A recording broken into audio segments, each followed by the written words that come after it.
प्यारे बच्चों नमस्कार। कक्षा 8 विषय हिंदी में आपका स्वागत है। जैसा कि पिछले वीडियो में आपने देखा था कि हमने 7वां पाठ जो हजारी प्रसाद द्विवेदी द्वारा लिखित एक निबंध है, क्या निराश हुआ जाए, वो आपको पढ़ाया था। उससे आगे ये निबंध है कि हुआ यह है कि इस देश के कोटि कोटि दरिद्र जनों की हीन अवस्था को दूर करने के लिए ऐसे अनेक कायदे कानून बनाए गए हैं जो कृषि, उद्योग, वाणिज्य, शिक्षा और स्वास्थ्य की स्थिति को अधिक उन्नत और सुचारू बनाने के लक्ष्य से प्रेरित हैं। कि इस देश के कोटि कोटि दरिद्र जनों का अर्थ है गरीब, कि जो लाखों करोड़ों गरीब व्यक्ति हैं उनकी हीन अवस्था को दूर करने के लिए, उनकी जो गरीबी है उसको दूर करने के लिए हमारी सरकार ने ऐसे अनेक कायदे कानून बनाए हैं जो कृषि, जो खेती के लिए, उद्योगों के लिए, वाणिज्य, शिक्षा और स्वास्थ्य की स्थिति को अधिक उन्नत करने के लिए, सुचारू उन्हें बनाने के लिए उन्हें लक्ष्य दिया गया है। परंतु जिन लोगों को इन कार्यों में लगना है उनका मन सब समय पवित्र नहीं होता, लेकिन जिन लोगों को इन कार्यों की जिम्मेदारी दी गई होती है उनके बारे में बता रहा है कि उनका मन हर समय पवित्र नहीं होता, अर्थात वो हर समय लगन से, मेहनत से काम नहीं करते हैं। प्राय वे ही लक्ष्य को भूल जाते हैं और वे व्यक्ति ही अपने लक्ष्य को भूल जाते हैं कि उन्हें क्या करना है और क्या नहीं। अपनी सुख सुविधा की और ज़्यादा ध्यान देने लगते हैं और वो देश की ये जो कृषि, उद्योग, वाणिज्य है इनकी तरफ ध्यान न दे करके अपनी सुख सुविधा यानी अपने जीवन में सुख सुविधा की ओर ज़्यादा ध्यान देने लगते हैं। भारतवर्ष सदा कानून को धर्म के रूप में देखता आ रहा है। आज एकाएक कानून और धर्म में अंतर कर दिया गया है। बताया गया है कि भारत में सदा कानून को धर्म के रूप में देखा जाता था, परंतु आज कानून और धर्म में अंतर कर दिया कि पहले कानून को धर्म मानते थे कि जो नियम बना दिया, जो कानून बना दिया वो हमारे धर्म की तरह हैं, परंतु आज कानून और धर्म में अंतर कर दिया गया है। धर्म को धोखा नहीं दिया जा सकता, कानून को धोखा दिया जा सकता है। हालांकि धर्म को धोखा नहीं दिया जा सकता, लेकिन कानून को धोखा दिया जा सकता है। यही कारण है कि जो लोग धर्म भीरू हैं वे कानून की त्रुटियों से लाभ उठाने में संकोच नहीं करते। धर्म भीरू कि ऐसे लोग जो अधर्म को मानने वाले हैं, जो धर्म से डरते नहीं हैं, वे कानून की त्रुटियों का लाभ उठाने में संकोच नहीं करते हैं कि हमारे कानून में कहाँ कहाँ पर त्रुटियां हैं यानी गलतियां हैं। उन गलतियों से वो अपने आप को बचा लेते हैं और उन गलतियों का वो लाभ उठाते हैं। आगे बच्चों, इस बात के पर्याप्त प्रमाण खोजे जा सकते हैं। बता रहा है कि इस बात के भी पर्याप्त प्रमाण खोजे जा सकते हैं, सबूत हैं कि समाज के ऊपरी वर्ग में चाहे जो भी होता रहा हो, भीतर भीतर भारतवर्ष अब भी यह अनुभव कर रहा है कि धर्म कानून से बड़ी चीज है। कहता है कि समाज के ऊपरी वर्ग में चाहे कुछ भी होता रहा हो, लेकिन भीतर भीतर भारतवर्ष अब भी अनुभव कर रहा है कि धर्म कानून से बड़ी चीज है।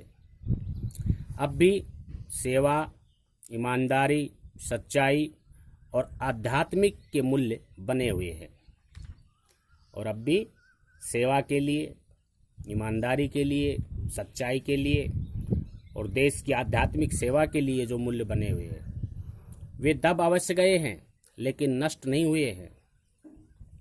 उनको दबा दिया गया है, अर्थात उन्हें कम कर दिया गया, परंतु वो पूर्ण रूप से नष्ट नहीं हुए हैं। आज भी वह मनुष्य से प्रेम करता है, और आज भी वो मनुष्य से प्रेम करता है, महिलाओं का सम्मान करता है, झूठ और चोरी को गलत समझता है। मनुष्य प्रेम करता है, महिलाओं का सम्मान करता है, झूठ और चोरी को गलत समझता है, दूसरों को पीड़ा पहुंचाने को पाप समझता है, और दूसरे लोगों को पीड़ा पहुंचाने में वो अपना पाप समझता है। हर आदमी अपने व्यक्तिगत जीवन में इस बात का अनुभव करता है, और हर आदमी जो है व्यक्तिगत जीवन में इस बात का अनुभव करता है। समाचार पत्रों में जो भ्रष्टाचार के प्रति इतना आक्रोश है, वह यही साबित करता है। और आजकल के जो समाचार पत्रों में जो भ्रष्टाचार की जो खबरें आती हैं, वो खबरें के प्रति जो आक्रोश है, आक्रोश का अर्थ है लोगों में गुस्सा, कि खबरें अखबारों में हम पढ़ते हैं कि भ्रष्टाचार की, कि फला आदमी रिश्वत ले रहा है, कोई पटवारी, कोई तहसीलदार, कोई थानेदार। तो ये जब खबरें हम पढ़ते हैं भ्रष्टाचार के प्रति, तो इन खबरों से लोगों में आक्रोश होता है, गुस्सा आता है। वह यही साबित करता है, और वो ये साबित करता है कि हम ऐसी चीज़ों का बहिष्कार करें, यानी भ्रष्टाचार को हम त्यागें। ऐसी ये बातें बताता है कि ऐसी चीज़ों को हम गलत समझें, और समाज में उन तत्वों की प्रतिष्ठा कम करना चाहते हैं जो गलत तरीके से धन या मान संग्रह करते हैं, और समाज के अंदर ऐसे लोगों की प्रतिष्ठा कम करना चाहते हैं। प्रतिष्ठा यानी उनका मान सम्मान कम करना चाहते हैं, जो गलत तरीके से धन संग्रह या मान संग्रह करते हैं, यानी गलत तरीके से वो धन एकत्रित करते हैं या अपना मान एकत्रित करते हैं। दोषों का पर्दाफाश करना बुरी बात नहीं है, कि किसी की जो दोष हैं, किसी के अंदर जो बुराइयां हैं, उन बुराइयों को उजागर करना ये बुरी बात नहीं है। बुराई यह मालूम होती है कि किसी के आचरण के गलत पक्ष को उद्घाटित करके उसमें रस लिया जाता है। कहता है बुराई से ये मालूम होता है कि किसी के आचरण के गलत पक्ष को उद्घाटित करके, कि उसके व्यवहार को गलत तरीके से पेश करके उसमें रस लिया जाता है, कि यानी उसमें आनंद लिया जाता है, उसे रस लिया जाता है, और दोषों उद्घाटन को एकमात्र कर्तव्य मान लिया जाता है, और उसके दोषों को उद्घाटन करके अर्थात प्रेषित करके, उजागर करके वो अपना कर्तव्य मानते हैं, कि दूसरे लोगों में बुराइयां निकालना, दूसरे लोगों की कमियां निकालना, ये लोग जो होते हैं वो अपना कर्तव्य मानते हैं, कि जैसे तैसे हम इसकी बुराई निकालें। बुराई में रस लेना बुरी बात है। लेखक कहता है बच्चों आगे कि बुराई में रस लेना बुरी बात है, यानी दूसरे की कमियां निकाल करके उसके ऊपर हंसना, ये सबसे बुरी बात है। अच्छाई में उतना ही रस लेकर उजागर न करना और भी बुरी बात है, और उनकी अच्छाइयों को, किसी व्यक्ति की अच्छाइयों को उजागर न करना, ये और भी बुरी बात है। यानी हम उसकी बुराइयों को तो उजागर कर दें, उसकी बुराइयों को तो उसे दिखा दें, लेकिन उसकी जो अच्छाइयाँ हैं उन अच्छाइयों को हम उजागर नहीं करें, ये सबसे बुरी बात है।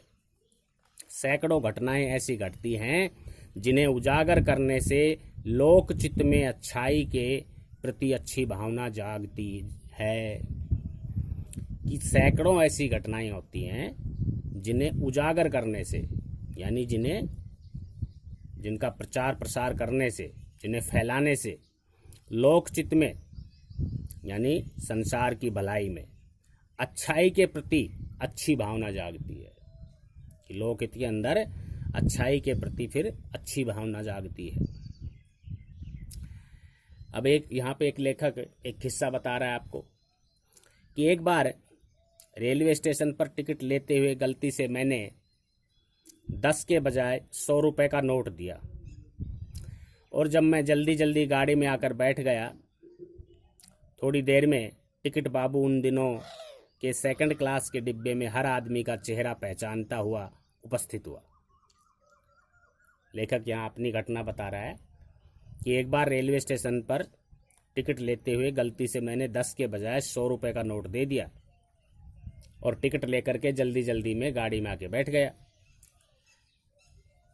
और कुछ देर बाद ही वो टिकट बाबू था उस सेकंड क्लास के डब्बे में हर आदमी का चेहरा पहचानता हुआ, यानी मुझे तलाश करता हुआ, मुझे ढूंढता हुआ मेरे पास आया।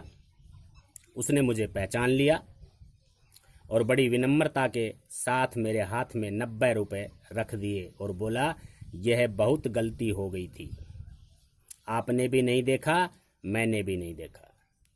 और बच्चों कह रहा है कि वो टिकट बाबू मेरे पास आकर के कहने लगा कि ये बहुत बड़ी गलती हो गई थी, आपने भी नहीं देखा और मैंने भी नहीं देखा, और 90 रुपये उसने मेरे हाथ में रख दिए।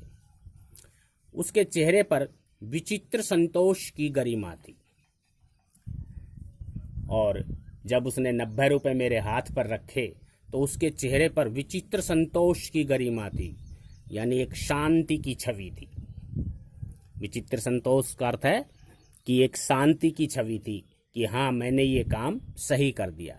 मैं चकित रह गया और मैं उसका ये कार्य देख करके आश्चर्यचकित रह गया, अर्थात हैरान रह गया। कैसे कहूँ कि दुनिया में सच्चाई और ईमानदारी लुप्त हो गई है। लेखक आगे बताता है बच्चों कि मैं कैसे कहूँ कि दुनिया में सच्चे और ईमानदार लोग नहीं रहे हैं। वैसी अनेक अवांछित घटनाएं भी हुई है, परंतु ऐसी अनेक और भी घटनाएं होती हैं, परंतु यह एक घटना ठगी और वंचना की अनेक घटनाओं से अधिक शक्तिशाली है। लेकिन ये जो घटना मेरे साथ घटी थी, ये ठगी और वंचना यानी झूठी घटनाओं से अधिक शक्तिशाली घटना है। एक बार मैं बस में यात्रा कर रहा था, मेरे साथ मेरी पत्नी और 3 बच्चे भी थे। अब लेखक दूसरी घटना बता रहा है यहाँ पे कि एक बार मैं बस में यात्रा कर रहा था तो मेरे साथ मेरी पत्नी और मेरे 3 बच्चे भी थे। बस में कुछ खराबी थी, रुक रुक कर चलती थी।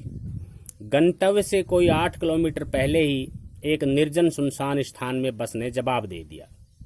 गंतव्य कह रहा है बस में कुछ खराबी थी, बस जो है रुक रुक करके चल रही थी और गंतव्य स्थान से यानी जहां हमें, गंतव्य का अर्थ है कि जहां मंजिल से पहले, यूं कहें कि मंजिल से पहले, कि जहां उन्हें पहुंचना था उससे पहले 8 किलोमीटर पहले ही निर्जन सुनसान की ऐसी जगह जहां पर बिल्कुल सुनसान थे, बस ने जवाब दे दिया, यानी बस बंद हो गई, खड़ी हो गई।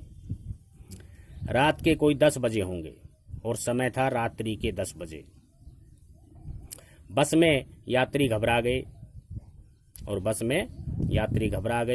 कंडक्टर उतर गया और एक साइकिल लेकर चलता बना और कंडक्टर नीचे उतरा, उसने एक साइकिल ली और आगे रास्ते पर चल दिया। लोगों को संदेह हो गया कि हमें धोखा दिया जा रहा है और लोगों को ये शंका हो गई, ये संदेह हो गया कि उन्हें धोखा दिया जा रहा है, उन्हें यहाँ पर ठगा जाएगा।